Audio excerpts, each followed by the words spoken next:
एक बार की बात है, गौतम बुद्ध अपने शिष्यों के साथ बैठे थे। उसी समय राजा अजातशत्रु वहां पहुंचे और बुद्ध से कहने लगे, हे बुद्ध, जब से मैं आपका शिष्य बना हर कोई मेरा शोषण कर रहा है। आपका शिष्य बनने से पहले सभी लोग मुझसे डरते थे, क्योंकि उस वक्त मैं बहुत कठोर था और मैं किसी को मौत की सजा देने से पहले एक बार भी नहीं सोचा करता था। लेकिन आपका शिष्य बनने के बाद मेरा किसी को दंड देने का मन नहीं करता और ना ही मुझे गुस्सा आता है। मैं शांत हो गया हूँ और सभी को दया भावना से देखता हूँ। लेकिन कुछ लोग मेरे इस बदलाव का अनुचित लाभ उठा रहे हैं और इससे मेरे राज्य के लोगों को भी एक तरह से खतरे में डाल दिया है। कृपया आप मुझे बताएं कि अब क्या करना चाहिए। राजा अजातशत्रु की यह बात सुनकर गौतम बुद्ध उन्हें एक कहानी सुनाते हैं और कहानी कुछ इस प्रकार है। एक बार एक बड़े पेड़ के नीचे एक जहरीला सांप रहता था। पेड़ एक गांव के पास में एक कोने में हुआ करता था।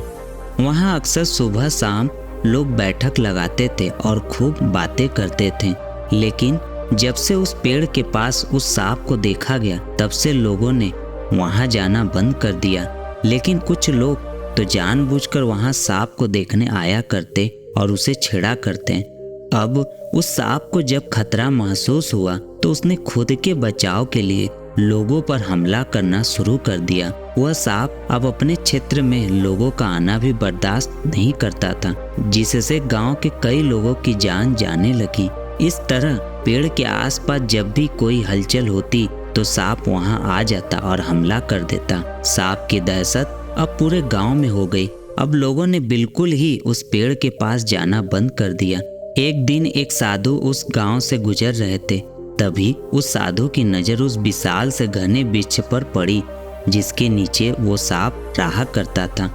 घने पेड़ को देख साधु के मन में विचार आया कि चलो वृक्ष की इस ठंडी छांव के नीचे बैठकर कुछ देर ध्यान लगाया जाए। उसी वक्त गांव के कुछ लोग अपनी गाय लेकर घर की ओर जा रहे थे। तभी उन लोगों की नज़र जब उस साधु पर पड़ी, जो कि उसी पेड़ की तरफ ही जा रहा था। तभी लोगों ने उस साधु को सांप के बारे में सावधान करते हुए कहा कि आप उस पेड़ के पास मत जाना, वहाँ एक जहरीला सांप रहता है जो जरा सी हलचल होने पर हमला कर देता है और अब तक कई लोगों को काट भी चुका है। लोगों की यह बातें सुनकर साधु मुस्कुराए और उस पेड़ की तरफ चल पड़े। जगह को थोड़ा साफ करके जैसे ही साधु ध्यान करने के लिए बैठे, तभी सांप हलचल सुनकर साधु के सामने आ पहुंचता है और फुंकारने लगता है। फुंकार की आवाज़ सुन साधु की आँख खुलती है और वह सांप को देखने लगते हैं। वह सांप की आंखों में देखते हुए एक मंत्र बोलते हैं और मुंह से फूंक मारते हैं। तभी चमत्कारी रूप से वो सांप साधु से बात करने लगा। अब दोनों एक दूसरे की भाषा को समझ सकते थे। सांप साधु से कहता है, हे मनुष्य, क्या तुम मुझसे नहीं डरते? क्या तुम नहीं जानते यह मेरा क्षेत्र है और यहाँ आने की किसी की हिम्मत नहीं है? साधु ने करुणा से कहा, मित्र, इसमें डरने की क्या बात है? मैं किसी चीज से नहीं डरता, क्योंकि जब मैं जीने का लोभ ही नहीं रखता तो मृत्यु से क्या डर। सांप साधु की यह बात सुनकर चौंक गया, क्योंकि सांप की इससे पहले ऐसे लोगों से मुलाकात हुई थी जो उसको मारना चाहते थे या उसके डर से भाग जाते थे, लेकिन वो ऐसे व्यक्ति से कभी नहीं मिला था जो उससे नहीं डरता। सांप साधु से इतना प्रभावित हुआ कि वह साधु के चरणों में पड़ गया और बोला, हे प्रभु, आप बिल्कुल सही कह रहे हैं। आज तक मैंने जो कुछ भी किया है अपनी जान बचाने के लिए किया है। अपने क्रोध के चलते ना जाने कितने निर्दोषों की जान भी ले ली। इसके बाद साधु सांप को बहुत सी बातें समझाकर वहां से चला गया। साधु की बात से प्रभावित होकर सांप ने निश्चय किया कि आज से वह किसी को नहीं काटेगा। वह अपने क्रोधी स्वभाव को त्याग देता है, दूसरों को काटना बंद कर देता है, लेकिन इसका नतीजा उल्टा निकलता है।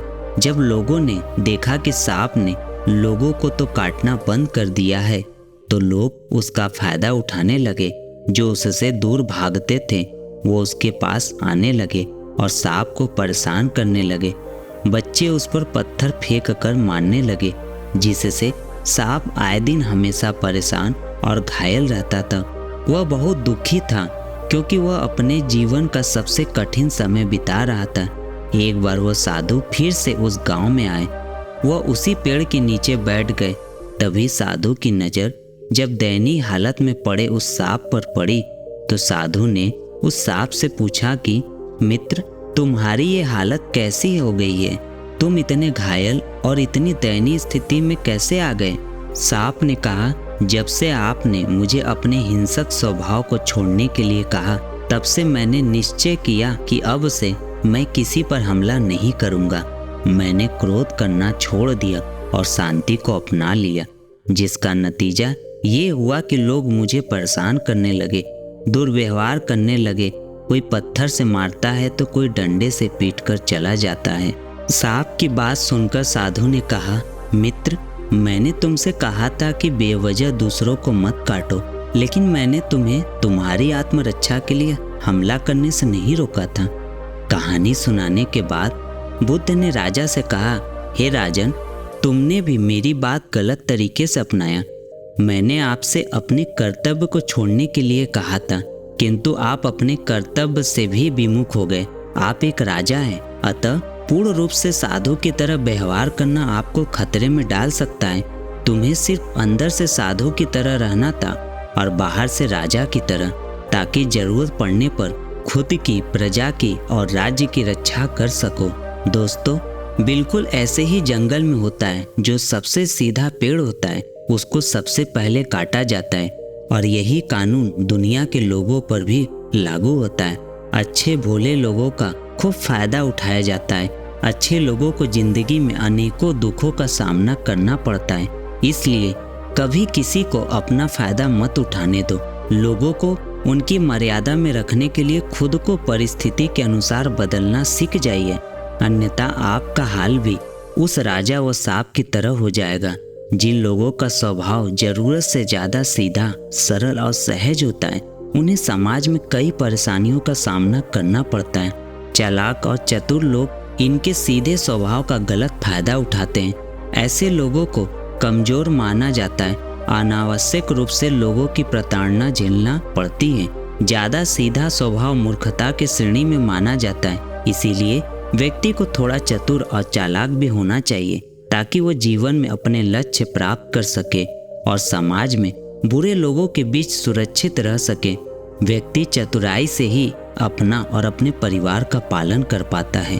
तो दोस्तों, उम्मीद करता हूँ आज की ये कहानी आपको जरूर पसंद आई होगी। अगर आपको कहानी पसंद आई है तो हमें कमेंट करके जरूर बताएं, और चैनल को अब तक सब्सक्राइब नहीं किया है तो इसे जरूर से सब्सक्राइब कर लें। इस कहानी से आपको जरूर अनमोल सीख प्राप्त हुई होगी, इसलिए अधिक से अधिक लोगों में शेयर करके हमारी मेहनत को सार्थक करें। धन्यवाद।